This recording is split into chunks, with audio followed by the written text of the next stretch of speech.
नमस्कार दोस्तों, स्वागत है आपका अपने चैनल अपने परिवार ज्ञान सागर एक यात्रा में। सबसे पहले आप लोगों से माफ़ी चाहूँगी यदि पीछे से आपको कोई भी शोर-शराबा या गाड़ी की आवाज़ आती है, तो उसके लिए जी मैं हाथ जोड़ के माफ़ी चाहती हूँ।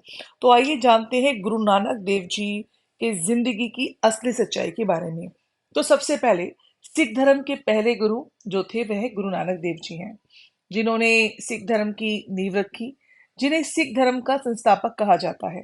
गुरु नानक देव जी का जन्म 15 अप्रैल 1469 ईस्वी को हुआ था, पाकिस्तान पंजाब प्रांत में स्थित राय भोईदी तलवंडी में, जो इस समय वर्तमान में ननकाना साहिब नाम से जाना जाता है।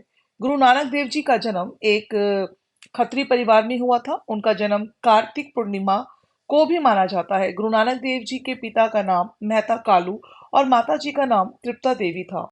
उनकी एक बड़ी बहन थी जिनका नाम बीबी नानकी और गुरु नानक देव जी का नाम नानक था। पिता मेहता कालू बैधी परिवार से संबंध रखते थे, जो तलवंडी के जमींदार राय गुलाल के पास पटवारी का काम करते थे। गुरु नानक देव के जन्म के 13वें दिन उनका नामकरण हुआ। उनका नाम नानक उनकी बड़ी बहन नानकी के नाम पर रखा गया।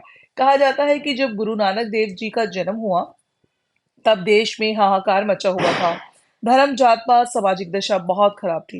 हिंदू मुस्लिम धर्म के लोग अंधविश्वास, दगानौसी रीति रिवाजों में फंसे हुए थे और एक दूसरे पर जुल्म कर रहे थे। इंसान होकर इंसानों में फर्क था। धर्म के नाम पर झूठी लड़ाइयां होती थी। अंधविश्वास का पर्दा आंखों पर पड़ा हुआ था। उस अंधकार के युग में गुरु नानक देव जी ने सभी धर्म की पुस्तक पढ़नी, देखना चाहा कि ऐसा क्या लिखा है कुरान में जो उन्हें हिंदुओं से लड़ने पर मजबूर करता है, और क्यों मुस्लिम धर्म को हिंदू अपना रहे हैं, और गीता रामायण में हिंदू पुस्तकों में क्या लिखा है जो मुस्लिमों को गलत बोल रहे हैं, क्यों धर्म की लड़ाई कर रहे हैं। यह लोग सभी पुस्तकों का अध्ययन करने के बाद भी इस तरह कर रहे हैं। गुरु नानक देव जी ने इन सभी धर्मों को अंधविश्वास बताया और इस झूठे धर्म के पर्दे को लोगों की आंखों से उतारने की दिशा में लग गए। और उन्होंने कहा, व्यर्थ है वहमों में पड़ना, भ्रमों में पड़ना, इन सबको समाप्त करो। और उन्होंने इन सबको समाप्त कर लोगों को धर्म का सही रास्ता दिखाया। उन्होंने मेहनत की कमाई करके और बांट कर खाना और संगत और पंगत की धार्मिक परंपराओं को जन्म दिया। श्री गुरु नानक देव का यह चलाया हुआ पंथ केवल एक जाति धर्म के लिए नहीं, बल्कि सारी मानव जाति के लिए है और एकता का संदेश है। बचपन से ही गुरु नानक देव जी गंभीर और शांत स्वभाव के थे। आम बच्चों की तरह उन्होंने खेल कूद में कोई रुचि ना थी, बल्कि ध्यान प्रभु भक्ति में ही लगे रहते थे। वह ध्यान में ही बैठे रहते थे। जब वह 7 साल के हुए तब उनके पिता मेहता कालू ने उन्हें हिंदी और गणित सीखने के लिए पंडित गोपाल के पास भेजा। अपनी आध्यात्मिक ज्ञान से पंडित गोपाल को हैरान कर दिया। जब गुरुजी 9 साल के हुए तो उनके माता पिता ने उनका जनेऊ पहनने की रस्म करने के लिए अपने कुल पुरोहित हरदयाल को बुलाया, परंतु गुरुजी ने इस रस्म को झूठा धार्मिक आडंबर बताकर जनेऊ पहनने से मना कर दिया। गुरुजी ने कहा, मैं ऐसा सच्चा जनेऊ पहनना चाहता हूँ जिसके धागे और गांठ में दया, संतोष तथा जस सत हो, और जो ना कभी टूटे, ना कभी जले और ना कभी मैला हो सके। इस प्रकार गुरुजी ने हिंदू धर्म के खोखले रीति रिवाजों को अपनी छोटी सी उम्र में ही त्याग दिया और चुनौती दे डाली। गुरु नानक देव जी की बचपन से ही धार्मिक कार्यों में रुचि देखकर उनके पिता मेहता कालू जी बहुत चिंतित हुआ करते थे, क्योंकि गुरु नानक देव जी अपना ज्यादा समय प्रभु भक्ति और संतों की सेवा में बिताया करते थे। इसलिए उनके पिता ने उनका ध्यान हटाने के लिए उन्हें भैंस चराने का काम दिया। कहते हैं उस काम में भी गुरुजी का मन ना लगा। उसके बाद एक दिन उनके पिता ने 20 रुपए देकर कुछ व्यापार करके लाभ कमाने के लिए कहा। तब गुरुजी अपने साथी बालाजी को लेकर व्यापार करने के लिए निकल पड़े। कहते हैं रास्ते में उन्हें कुछ साधु मिले जो कई दिनों से भूखे थे। गुरुजी ने उन 20 रुपयों से साधुओं को भोजन करवाया। खाली हाथ घर वापस आ गए। पिताजी ने के पूछने पर उन्होंने कहा, 20 रुपए भूखे साधुओं पर खर्च कर कर सच्चा सौदा करके आए हैं। यह सुनकर उनके पिताजी बहुत बहुत क्रोधित हुए। तब उनकी बहन अपने भाई नानक को सुल्तानपुर अपने ससुराल में ले गई और तभी से गुरुजी जो थे वह सुल्तानपुर में ही रहने लगे। गुरुजी का ध्यान संसारिक कामों में लगाने के लिए 14 वर्ष की उम्र में उनका विवाह बटाला जिला गुरदासपुर के निवासी मूलचंद की बेटी माता सुलखनी जी के साथ कर दिया गया। बाबा श्रीचंद जी, बाबा लक्ष्मीदास जी गुरुजी के दो पुत्र थे। गुरुजी के गृहस्थ जीवन बंधन भी आध्यात्मिक मार्ग से अलग ना कर सके। वह सुल्तानपुर में अपने परिवार के साथ रहने लगे, जहां बीबी नानकी जी के पति जयराम जी ने गुरुजी की नौकरी दौलत खां के मोदी खाने में लगवा दी। इस तरह जयराम जी जो उनके जीजा थे, उनकी सिफारिश से दौलत खां में जो उनकी नौकरी थी मोदी खाने में मुंशी के रूप में युक्त कर दिया उनको। गुरुजी जो थे, गुरुजी वहां अपना काम करते हुए अपने वेतन का ज्यादा हिस्सा गरीबों और जरूरतमंदों में बांट दिया करते थे। सुल्तानपुर में रहते हुए गुरुजी का जो हर सुबह थी, वो हर सुबह काली बेनी नदी में स्नान करने जाया करते थे और वहां बेरी के पेड़ के नीचे बैठकर ईश्वर की आराधना किया करते थे और घंटों बैठकर ध्यान में वह बैठे रहते थे, ध्यान करते थे। बेरी का पेड़ आज भी सुल्तानपुर में है। कहते हैं कि एक बार गुरु नानक देव जी स्नान कर रहे थे और 3 दिन के लिए लुप्त हो गए। स्नान करते हुए 3 दिन के लिए वह लुप्त ही हो गए। कहा जाता है कि इस दौरान उनकी ईश्वर से भेंट हुई। ईश्वर ने उन्हें आदेश दिया कि वह संसार में अज्ञान रूपी अंधकार को दूर करके ज्ञान का प्रकाश फैलाए। इस तरह गुरुजी को ज्ञान की प्राप्ति हुई। ज्ञान प्राप्ति के बाद गुरुजी जब नदी के बाहर आए, जब नदी से बाहर आए, तब उन्होंने ना कोई हिंदू ना कोई मुस्लिम शब्द बोला, जिनका कहना यह हुआ कि हिंदू मुस्लिम दोनों ही एक ही ईश्वर की औलाद हैं। इन धर्मों को मानने वाले सच्चाई भूलकर सच्चाई मार्ग से जो है भटक चुके हैं। गुरुजी ने ज्ञान प्राप्ति के बाद मोदी खाने की नौकरी छोड़ दी और एक ऐसे मार्ग पर चलने का निर्णय लिया जहां कोई हिंदू हो ना कोई मुसलमान ईसाई।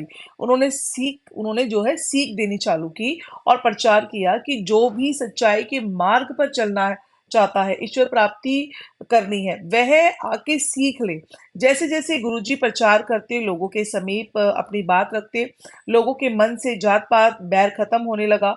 फिर इस पंथ पर चलने वालों को सिख कहा जाने लगा, यानी जिसने गुरु जी से सीख ली वह सिख कहलाने लगे।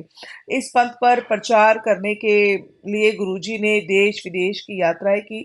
सिख इतिहास में धार्मिक यात्राओं को उदासियां कहा गया है। इन उदासियों के कारण गुरुजी ने हिंदू मुस्लिम ईसाई सभी धर्मों के तीर्थ स्थानों की यात्राएं की और वहां के लोगों में प्रचलित अंधविश्वासों पाखंडों का भांडा फोड़कर के धर्म का सच्चा रास्ता दिखाया।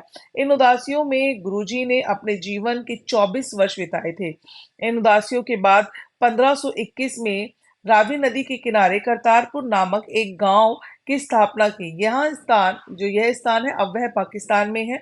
उनके जीवन के शेष वर्ष गुरुजी ने अपने परिवार के साथ यहीं गुजारे। 18 साल गुजारे थे गुरुजी ने। उन्होंने अपना साधु संतों का सारा भेष त्याग दिया था और आदर्श गृहस्थ जीवन के वो अपने जीवन को बिताने लगे। गुरुजी खेती बाड़ी करते थे और बाकी समय संगत करते।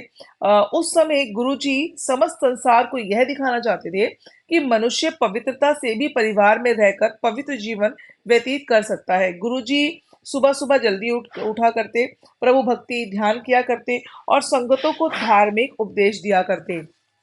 वह अपने शिष्यों को भी ऐसा जीवन जीने की सलाह दिया करते और गुरुजी द्वारा कुछ जो थे मूल सिद्धांत थे जो मैं आपको बताना चाहूंगी। उन्होंने कहा उनके जो मूल सिद्धांत थे, उन्होंने कहा वंड छको यानी कि साझा करना, किरत करो यानी कि ईमानदारी से जियो, नाम जपो यानी कि सच्चे भगवान का नाम जपना, सरबत दा भला, उन्होंने कहा सभी की खुशी की कामना करो और पांचवा उन्होंने कहा सेवा करो। तो इस प्रकार उनके ये 5 जो थे मूल सिद्धांत थे।